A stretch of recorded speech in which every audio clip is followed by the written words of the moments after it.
Liishiye Boku kai sha lu hui Ala tu a tulu visi Atu iyo Neye Liishiye Dipo hi hui zu mai kai te bizuma Atu ala tu hiu neli khi cho abu ba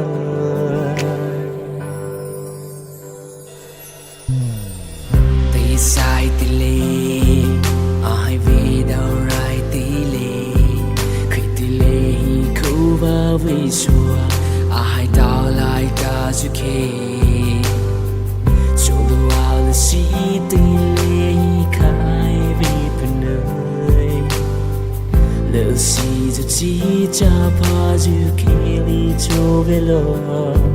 ni cho chú niu Yêu gì tu lỡ hồ dù Nê dù ngao mù su Yêu tê tê leo bơ tu lỡ hồ Oh, I will survive Iha neye no nê bơ Mai nụ neye nụ bê bêu tu mơ Yêu mai bê đau la đô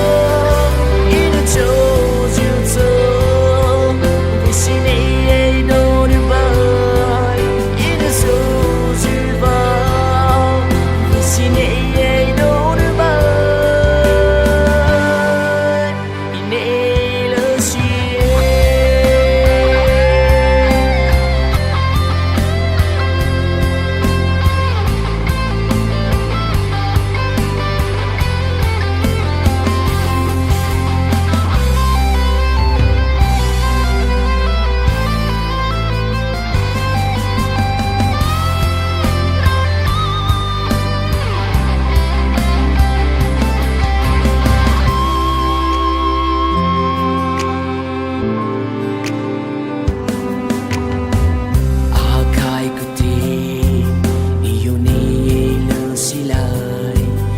Dù ta li về đâu biểu mơ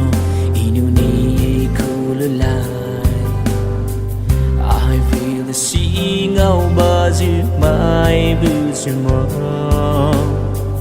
à tu inu ni về xa lu biểu giờ lại ni chú dư nu yêu gì tu lơ hồ dư ni dư ngao mù su tu yêu tì tì liao bước tu lô